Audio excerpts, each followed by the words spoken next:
How do you do that? Isolation. Isolation. Okay. I could understand that a tiny bit. I also sometimes need that. Okay. Good morning, everyone. We're starting this week Parshat Chayei Sarah in the booklet. It's page 7 in your regular Likutei Torah and your regular Torah Ohr. It's page number 30.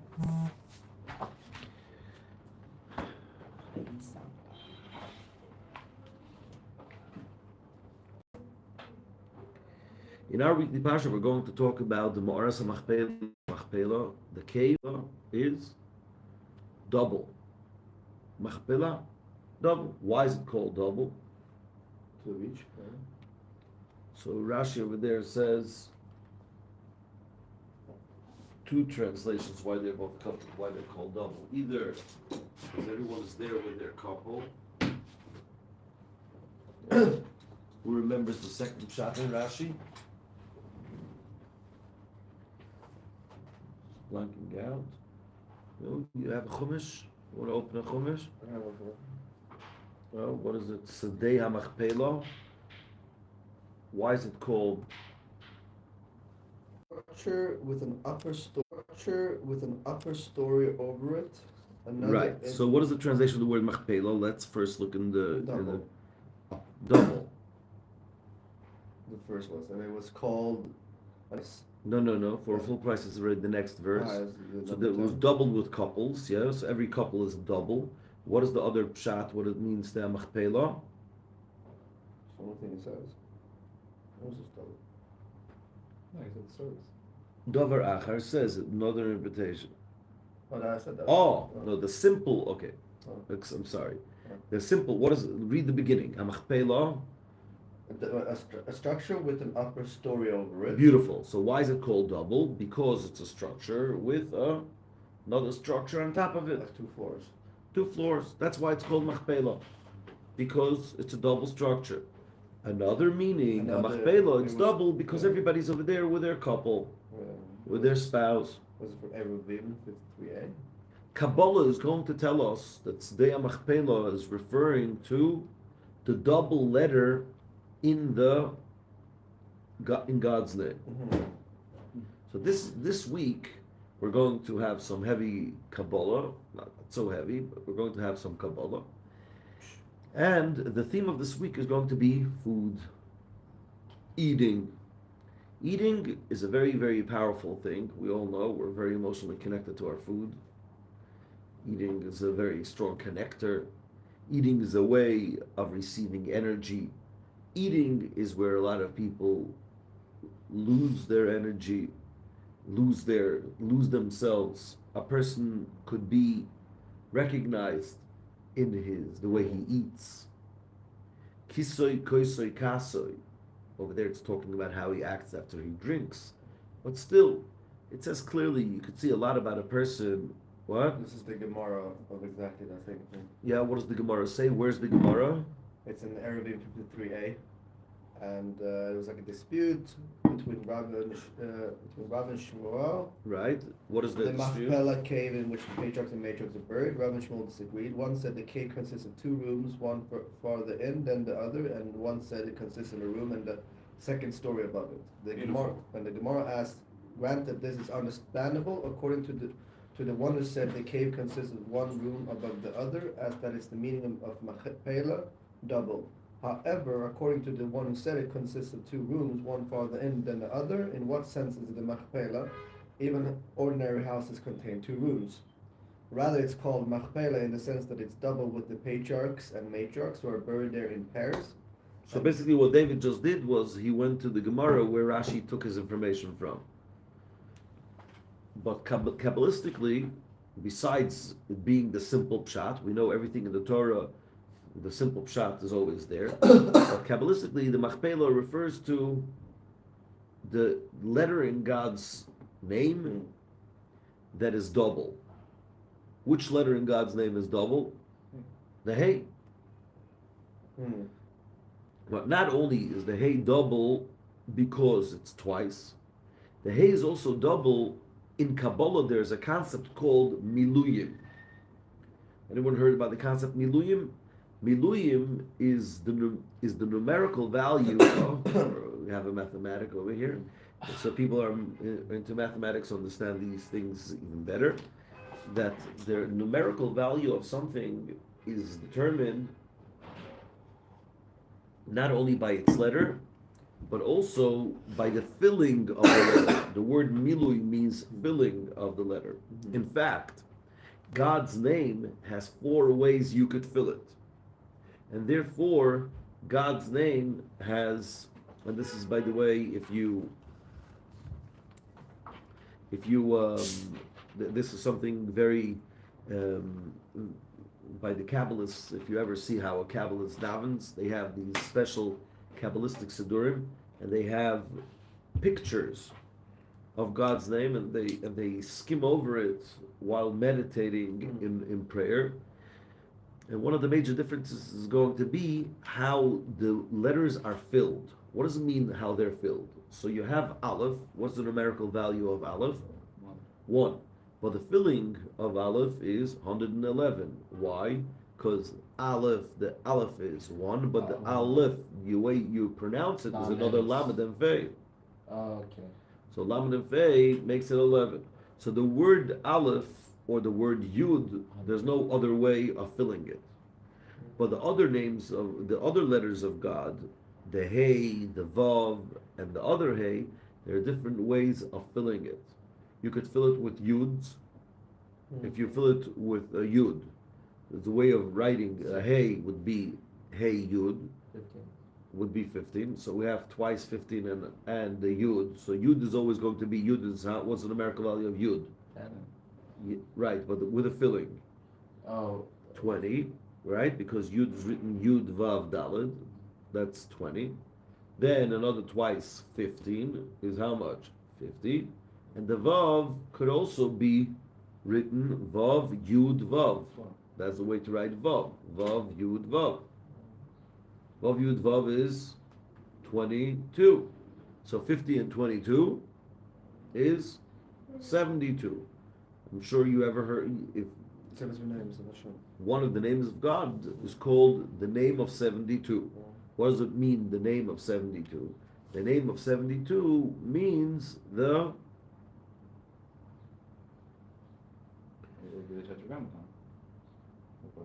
name of 72 would be God's name. How did you call it? Grammaton? The tetragrammaton. Tetragrammaton. Tetragrammaton refers to God's The the Christian, 4-letter word. the Christian fathers made this term. The 4 word, 4 And the 4-letter word. letter. Right. Okay, but the 4 letters over here, It's 26, isn't it? that's without the milui, without the filling. Okay. But when you talk about the filling, there's 4 different numerical values for the filling, meaning to say it's different powers. There is 72, it's called Shem Ab. Ab is Ayin Beis, 72. Then you have Sag, so 63. Then you have 52. And then you have 45. So the highest one is when you fill it with Yud. Yud represents complete bittul. It's small.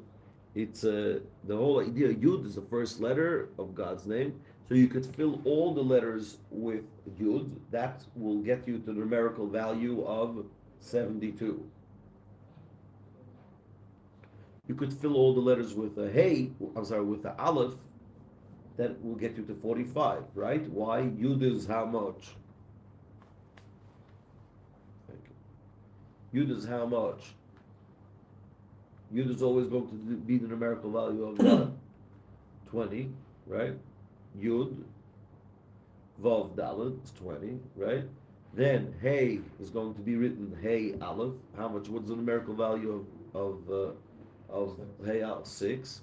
So you have 20. Then 6 and 6 is 31, 32. 32, right? Together is going to be 6 times 2 is 12. 12 and 20 is 32. Then we're going to go to the Vav, and we're also going to spell the Vav Vav, Aleph, Vav. How much is that? Another 13. So 32 and 13 is 45. That's the Shema of the Eibishter. Shema. What is Shema? When God's name is filled with Alephs. When God's name is filled with Alephs, that's called Shema. Which Shema is 45. Shema. Cool. So my neshama doesn't really understand, doesn't really feel connected when talking about numbers and things like that. But we have over here a lot of geniuses that understand numbers and connect the numbers. And in Kabbalah, it takes a certain. It's not so much in Chassidus, but in Kabbalah, it takes a big part. So there's another way of filling the letters of God, which is usually connected to Malchus, to the lowest level, is when it comes out to be 52. Why 52? Again, Yud is always going to be 20. Yud, Vav, Daled is 20. Then you just double the letters. Hey is spelled hey hey. So again, hey hey is how much? 10. So we have twice 10 is how much? 20. So we already have how much? We had Yudis 20. Hey hey is another 20. So we have 40. And then the Vav is going to be Vav is how much? 12. Vav is 6. 6 is 12. So together it's 52. That's called Shem Ban. Ban, or the Kabbalists like to call it Ben. I don't know why in Chabad it's always said Ban. And Kabbalists say Ben. Is Beis Nun? Beis Nun. Beis Nun is 42. I'm sorry, it's 52. So in general, it's a very interesting thing that in the Hebrew language, the default vowel is always going to be A. So it's going to be Tanakh. It's an acronym. Who decided Tanakh? Why not Tenech? Tzahal. Why not Tzihil? In modern Hebrew, the default is always going to, when you don't have a vowel, it becomes a what? Yeah, I didn't know that. That's just for modern though. Why Chabad? Chabad, exactly. Oh yeah. Why not Chebed Or Chabad. or Chubud? It's like you use the same. I'm not sure in every language it's the same, but it seems to be in Hebrew. So maybe that's why we just call it ban. But I've heard Kabbalists using the word ben. But okay, this is all the Kabbalistic introduction that I by myself I'm not so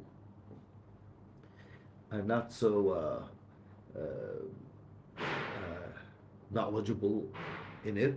I'm trying to learn Chassidus, and I'm trying to understand from Chassidus what's going on. So in our weekly parsha, we talk about the double field. Double field refers to the last hey of God's name, and we're going to see that the last letter of God's name is very connected to the idea of eating. Isn't it also like In one general, what? Isn't it also one of the letters that's usually also given by Hashem to people? Like Abraham got a hay. Sarah got a Sarah got a hay. Yosef got a hay. Right, Yehosef. Right, Yosef. But let's see. Now, what's so cool about this Maimer is that it's based on the poem that we say Shabbos. In general, in Chabad, the Alter Rebbe took out of the Siddur a lot of paraphernalia. The Alter Rebbe kept in the Siddur only things that you really have to say. So the Arizal instituted a poem for Friday night and Friday morning and for Shalosh Sudas. That's the only poem that the Alter Rebbe left. There's two different reasons. Some say that the reason the Alter Rebbe wanted people should sing Chassidus Nigunim. So Chassidus Nigunim, you don't have your set songs that you sing. Unfortunately, sometimes people think that that's why you don't have to sing by a Shabbos meal. In other homes, there's like you have to go through like 45 minutes of singing. We have to sing Kol Mekadosh, Menucha V'Simcha, Kariboin, Tzur Mishalo, Yom Zeh Mechubad. And you have like a whole set, and that's why in a lot of homes it's almost impossible to have a meal without singing. But Al Rebbe took out those because he wanted it to be less formal and more casual, but more casual meaning to say people should sing, but not set words. Singing whatever they want. He should sit, yeah, right. It should come spontaneous. It should come from the heart, and not only different words, but also gunim without words, which are even according to the way it says in Chassidus, the gunim without words are even higher than the gunim with words because they're not confined in words, and everybody could really find themselves much easier in the niggin without words. But besides the regular zmiros that the Alter Rebbe took out from the Siddur, what did he keep in the Siddur? What the Arizal said. The Arizal says that's Torah. So we're meant to say the poems of the Arizal. Shabbos morning, the Arizal's poem contains a very interesting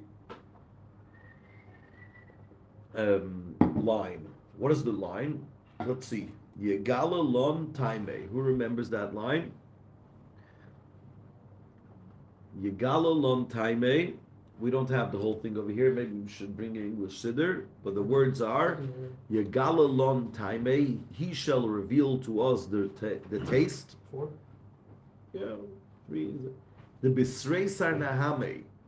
Over here it doesn't say the whole thing, but one of the tune is Yegal. Hey, Yegala Lan PI. The Bisrei Sar Nahame. The Imnun Oz Bishmei. May you Hashem tell us the secret, the reason, the taste. The word for taste and reason is the same word in Hebrew, tam, the taste of something. The taste and the reason of something, because basically the intellectual taste of something is the reason of that thing, right? Yigal Lan PI should reveal to us the reason, the Bisrei Sanahame, that is in the 12 bread. The Inun Oz Bishmei, that they represent the letter. Thank you so much. The Inun Oz Bishmei, that they are a letter in God's name in the Tetragrammaton. Which letter? Kfila, which is double, and Klisha, that is weak. Which letter is the weakest letter? The Hey. Let's look it up. So basically, It's on a Friday. it's Shabbos day. Shabbos day. It's in the song with the Hey Hey. Try to find in the siddur the Hey Hey. Yeah, you found the siddur where it says Hey Hey. Okay, it's a joke. When my sister was young, so she used to ask my father, where does it say ay ay ay ay ay ay? Yeah, page 250. Oh, wow.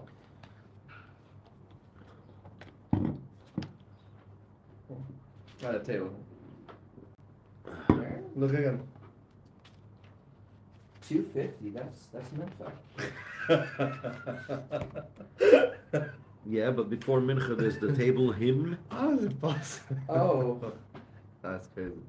The second time it happens to David. Yeah, He brings something for everyone, and this chus, there's the how do you call this? The Oh, and it's on the page. Yeah. the How second did that time. happen? Second time. I know, I remember. That's crazy. Whoa. He knows what I want to read here. So you see the fourth how do you call in Hebrew it's called bayit. The fourth Stanza? is what? Let's look in the English. The fourth one, may he disclose to us. Hey, may he disclose to us the reason for the 12 breads, which symbolize a letter of his name. 250. It's a different, Oh. No, you're in 251 and 250. Yeah, it's a double page. Yeah, for a Kabbalistic reason, you added a 1. I assume It's this was okay. 250. Uh-huh. Because I saw 251, so I assumed Uh-huh. They have it both sides because Yeah. of the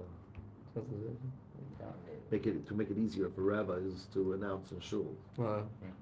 But you're right. It's 250, 250 Yeah. on both sides. It's very funny in Sweden when I went to a prayer in Malmö, that people having 2 books. So they have two like those things, and the guy is like, the gabbai is like 251 in that book, 455 in the other book, and he keeps on screaming throughout the service like 10 times trying to explain. Wow. It's fun. So everybody has it? Yeah. Again.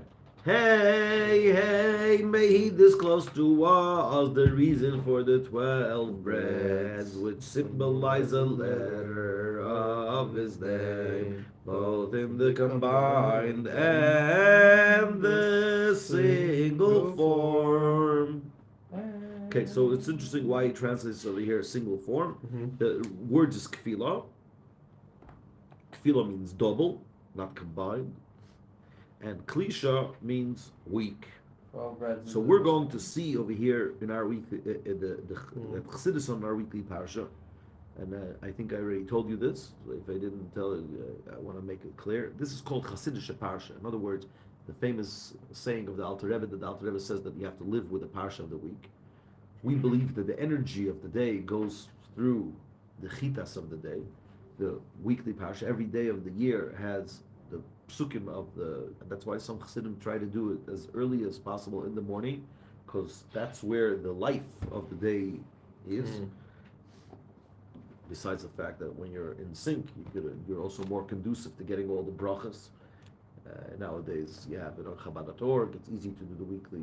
So, but just like you want to live with a weekly Torah portion, thank you. You want to live with Torah portion. You also want to live with a weekly Hasidic insights. So for Chabad Hasidim, the weekly Hasidic insights is found in the Chassidus that was chosen by the Rebbeim to talk that week. So this week the theme is food. How's it connected to food? Because as we see, the idea of double is a name of one of God's letters. And what does that result say? May God reveal to us the secret of the 12 breads.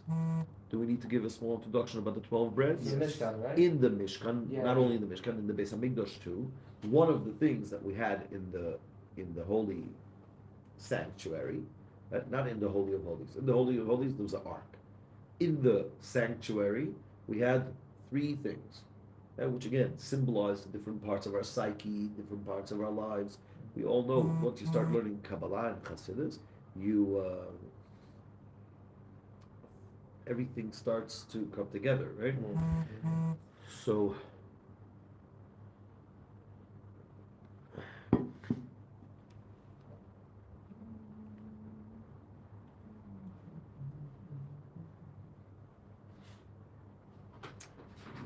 All comes together. So yeah, all comes together. So and you start seeing how everything is a reflection of life and the world. So what do we have in the sanctuary? We have a table for incense. We have a menorah, a candelabra, and what else do we have? We have the showbread. Yeah, it's called the showbread, right? You're not allowed to eat it, just look at it. No, the way it's done is like this. Shabbos, they put in 12 breads. Then the next Shabbos, the Kohen goes in with 12 new ones. He pushes out the old ones, and he brings out the breads and gives it The tribes. for all the Kohanim. Oh, is that the connect with the tribes? 12 tribes? Maybe it was connected to 12 tribes. I don't remember a connection. But the Kohanim eat it. And that is, so to say, the spiritual source, the whole idea of food in our lives. So Shabbos, we eat bread. Yeah, it's also the concept of the Shabbos table. The Zohar says that the Shabbos table is the source of all the brachas for the whole week. That's why the Zohar says to always make sure that there's food on the table on Shabbos. So that's why you'll see in homes that they know, they will, before Shabbos, they will put on at least like one challah, then and also overnight to leave something under the challah cover, to leave something on the table. That's what the Holy Zohar says. That to make sure that the Shabbos table is never empty. But going back to the challahs, the Kabbalists don't have two breads. How many? The Kabbalists have how many breads on the Shabbos table? About 12. They had 12. They had 12 bread. 12 small breads. Or And it's small very possible. This is between me and you. It's very possible that that's the reason why the Jewish custom is to have challah that is braided. Every braid looks like another bread. That's So maybe that's the secret of the braiding of the challahs. So you have two breads, but it's like really made out of, so to say, of 12 muffins. whoa. How much is it the challah does? Ma? Is it 4? What is it? And everybody does it different. But most probably that's one of the secrets behind it. But if you go to Kabbalists, they actually have breads that are actually made out of 6 and 6. It's much better at our tables. We have like 50. Exactly, yeah. But you make a bracha on that. But they'll make a bracha on 12. Really? But, yeah, they'll make a bracha on 12 because the idea of the lechem upon him, the show bread, that is the idea of sustenance and eating. Eating in general is not just eating. Eating is a certain manifestation of how you're connected to sources of energy. And I'm sure you know there's some people that have issues with eating, overeating. Undereating. Nowadays with anorexia too. I'm not going to talk about anorexia because I barely know about it. Yeah, it's a dangerous topic to say something, to say something wrong. But the idea of eating, those that know that Kabbalistically, not only food, also other physical pleasures is called eating, right? Like Paro tells Joseph, I'm giving you everything besides the bread that I'm eating. What does Rashi say over there? I'm giving you everything besides my wife. So Kabbalistically, there's a connection also between eating and relations. It's actually, according to Kabbalah, it's the same Tehillim, chapter 23. According to Kabbalah, before you eat, you should say chapter 23. We say it Shabbos, we say before the meal, we say 23. And according to Kabbalah, it's also before other things as well. And what we're going to discuss this week, I know, I'm sorry, today was only introductions because we want to see how it's connected to the Parsha.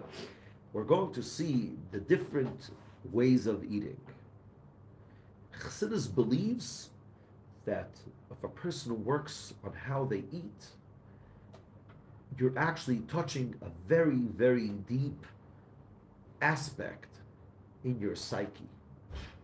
I know for myself, certain times in life, it was very hard for me to be hungry. I couldn't believe it. People just go, like where I grew up, in the culture that I grew up, we didn't go to restaurants so often, or almost not.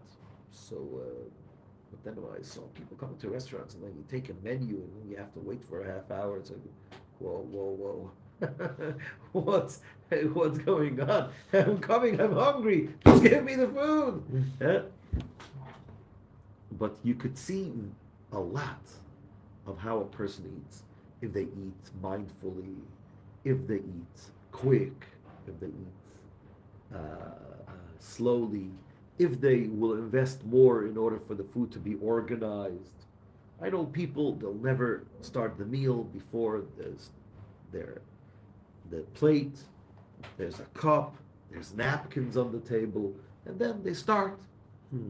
Then there are people that eat already in the kitchen. When they go take the plate, they like already put it in there.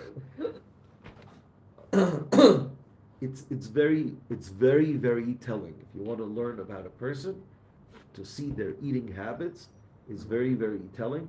And Chassidim believed that working on your relationship with food, working on the way you eat, will have a very strong effect on. Will have a very strong effect on how you relate to other things as well. And that is connected to the idea of the lechem aponim, of the 12 breads, that is also the idea of eating. This will lead us into a whole conversation. How does eating even work? How is it possible? And this is, by the way, something very interesting, because the Alter Rebbe brings up this question in numerous places in this book. In the Torah and Torah Ohr, I could say it's like one of the themes that come up quite often. How is it possible that we people, that we are on the top of creation, right? The world is, according to Kabbalah, the world is divided into 4 categories: inanimate, vegetation, animals, humans. Right? How is it possible that the humans, in order for them to live, they need to eat animals and vegetation? If we're higher, they should need us for sources of energy. Why do we need them as a source of energy? So this is going to lead us into a whole bigger conversation, how the energy works in the world. What is our task when we eat? What is our task of importing that energy into us? And that's where there's a certain war going on, battle better. There's a certain battle. The Zohar says, "Apum charba naham aleichol." A person should eat their bread with a sword in their hands. What is the sword? The sword is a spiritual sword. Make sure to eat mindfully. That's why you'll see a lot of people, when they don't eat mindfully, they eat because they're hungry, but then they eat so much that they can't move. So what's going on? Did you eat because you were trying to satiate yourself, or you were eating for other reason? If you really want to satiate yourself, why are you afflicting yourself? Now you can't move, you don't feel comfortable. How does the story go? This is a bit of this is a joke. Don't take it seriously. There's a guy that is eating, and he says, I would love to eat more. I would love to eat more, but I have no space. So the guy says, just stick in a finger. So he says, you're crazy. If I would have space for a finger, I would stick in a pickle. I would eat another pickle, yeah? But we all know about emotional eating.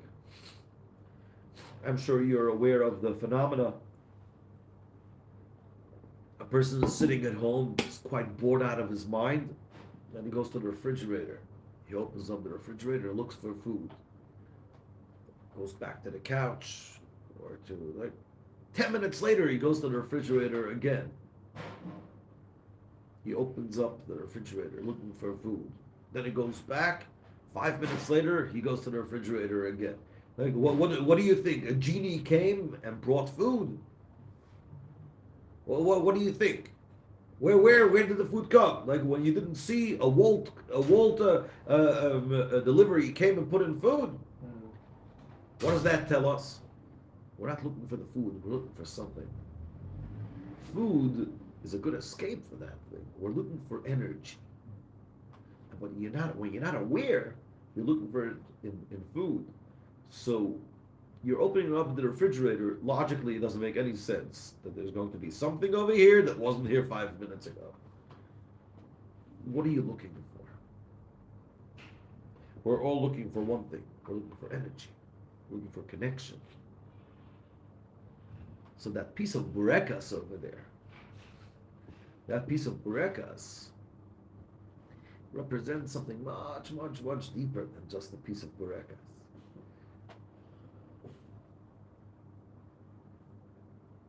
I once saw it was a group of people that were very into self-work.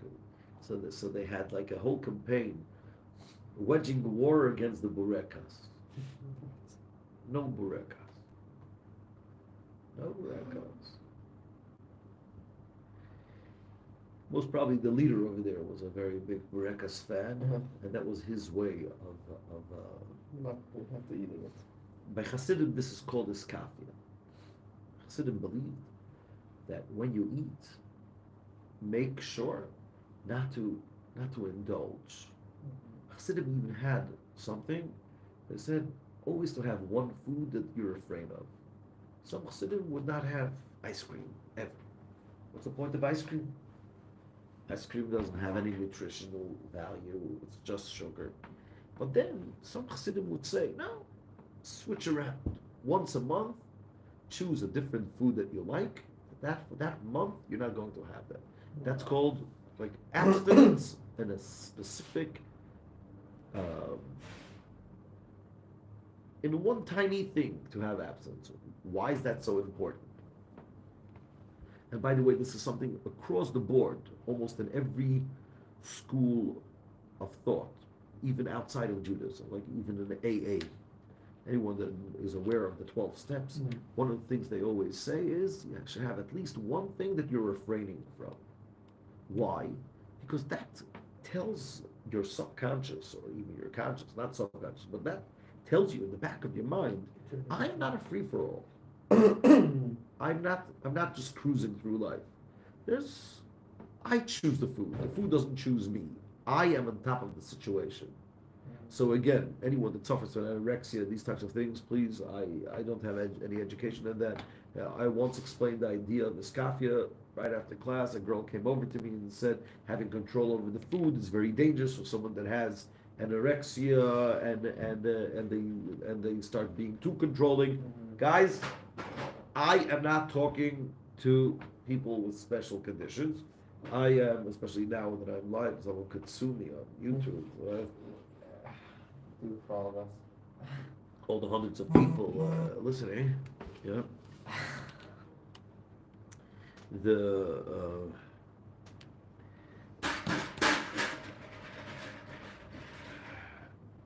Why is it important to have at least one food? And again, I want to point out this point that Chassidim made sure to change that food, because after a while, you don't have one piece of food, you don't need it anymore. You don't feel it, you don't miss it anymore. So you don't have chocolate for a month. Then goodbye chocolate. It's out. Yeah. What? Then goodbye chocolate. Like it disappears. Yeah, it goes out of your mind. So that's why Chassidim would try like once a month or once in 2 months to switch that around. Now I could have chocolate. Again, the problem is not with the chocolate. Like, some Chassidim were like very upset with ice cream in general. Like ice cream was like, how could you have? I remember when I was 13 years old, I learned in a Chassidish yeshiva, like they made us like hate ice cream so much that I remember like I promised myself no ice cream in the middle of the week, only on Shabbos. For years. Now I could say it because I'm not on that level anymore. Friday I had a good ice cream. I have a custom when I go with my kids. We travel, we stop at a gas station where the ice cream costs double the price, and everybody has to have ice cream. So Ice cream is so expensive in this country. Yeah, it's kosher ice cream. It's very. Normal ice cream $4. Sweet is like $1 for the same ice cream. It's also kosher. We have Cholav Yisrael. If you have Ben Jerry's, I don't know if Ben Jerry's is not called this right. I don't think outside it's not Cholav Yisrael. Cholav Yisrael makes it very expensive. It says it's kosher.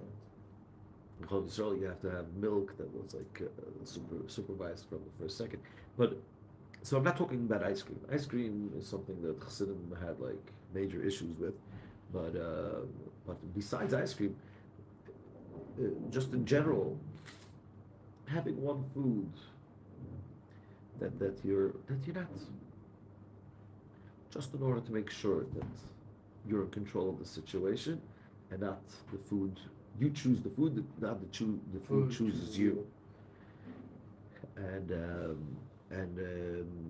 we're going to see over here in the Mimer the different types of eating, the eating of Shabbos, the eating during the week. And we're also going to discuss, it's not clearly in the Mimer, but we're also going to try to discuss the negative way of eating, which is something that we sometimes deal with. And tomorrow, remind me at the beginning of the class, I want to discuss the two schools of thought of should you focus on eating and that will take care of all your other physical desires, or the opposite, a school of thought that says just give in to your eating desires and that will take care, that would be